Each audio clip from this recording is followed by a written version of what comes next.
Good morning, everyone. Pete Pardo here from Sea of Tranquility. We're here with a heavy heart today, to report another sad loss in the music industry of a very prominent musician who was a founding member of two very, very important bands in rock history. Ian McDonald passes away on the 9th of February 2022 from cancer at age 75, born June 25th, 1946. He leaves us very late in the evening, February 9th, 2022.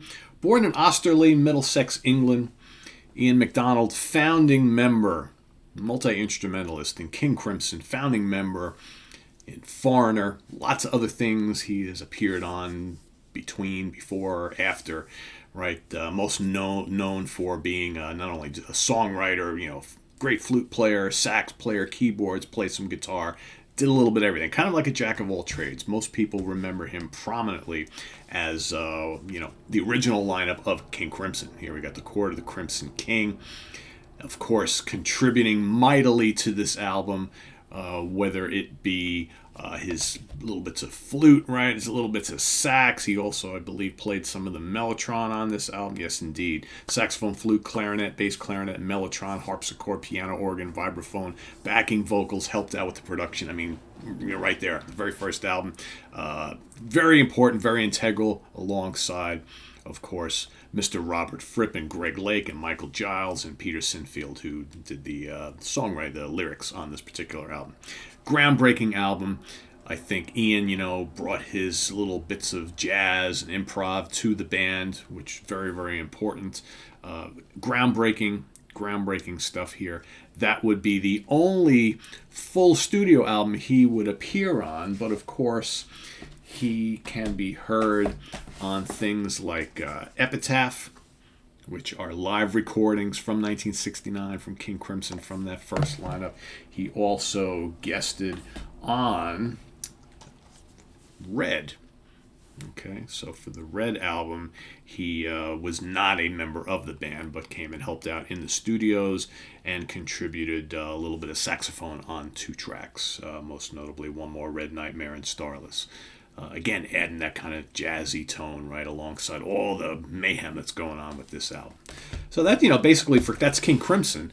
In between, he has also appeared, McDonald and Giles. All right. He joins up, however, 1977 with a bunch of guys. Foreigner, known as a multinational band, American and British musicians and whatnot, for a band called Foreigner.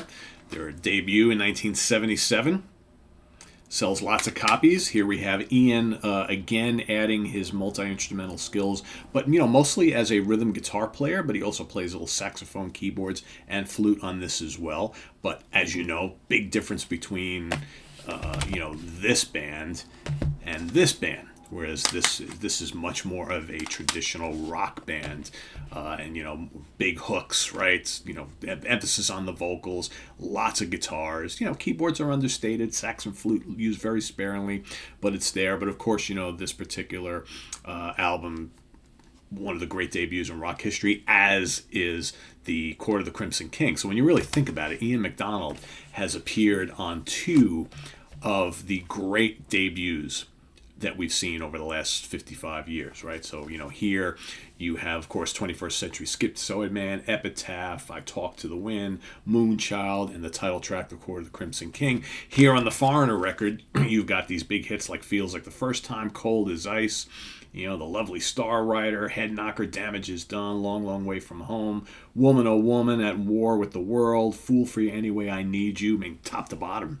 Just both of these albums are just absolutely spectacular. Completely different ways. And Ian brings different things to the table for both of them. And as far as and he helped write a couple of tracks on here as well. But, for the most part, his role in Foreigner may be a little less prominent because a little bit bigger band here. And, you got Mick Jones and Lou Gramm, big personalities here. So he would also go on to appear on the second album. All right. Okay, which of course is Double Vision. Hot Blooded, Blue Morning, Blue Day. Double Vision title track. Spellbinder, another strong album. His last album with Foreigner would be Head Games. All right, so here, little, you look at these first three Foreigner albums, the ones that he appeared on. Probably the first two, little bit from a songwriting perspective, probably contain more of the memorable songs, and saw the band come right out of the gate firing on all cylinders. Here, more of just a hard rock record, a good one though. Dirty White Boys on here, Love on the Telephone, Woman, good kind of ballady song. You got 17, title track, Head Games, Do What You Like, Riv on the Red Line, really great song, underrated song. But this would be his kind of like swan song with the band. So he would not appear on the big Foreigner 4 album. So by then he had moved on to other things. And, appeared as a session guy or whatever with John Wetton and Ian Lloyd and guest instrumentalists on all sorts of other albums. Herbie Mann, Silverhead, T-Rex over the years, Steve Taylor, Ian Wallace, Wetton Downs, as well as with Steve Hackett. He would do some stuff with Steve Hackett.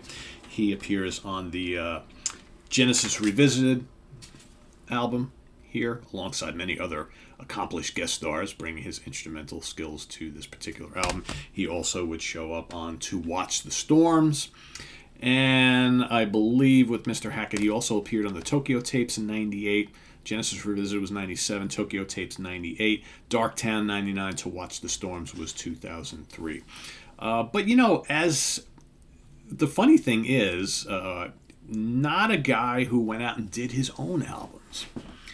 Ian McDonald was more like a guy to kind of like, where can he fit in? And he fits in very well in a lot of places, but that was more his thing. He was not a let's go out and do, solo albums type of guy, which is really interesting. Other than the McDonald and Giles album in 1970, he was more of a sideman throughout his career. He had the two solo albums, 1999 and 2019, Driver's Eyes and Take 5 Steps. But that's, and considering how long his career was, that's it, right? More of a, he produced, guest instrumental, did some composing and stuff. But just a really, really all-around great musician who just kind of really filled some needs all over the place. And like I said, has been part of some terrific, legendary recordings in the history of rock music, hard rock and prog specifically. So, Ian McDonald leaves us at age 75. He's going to be missed. I'm going to try to see if I've got a picture of him anywhere. I'm sure I do on one of these. Here we go. There we go. There he is right there. There's Mr. McDonald right there from his time in King Crimson. And let me just double check to see if he's on a picture on the Foreigner. Here. Well, obviously he's on the cover there, but there we go. So,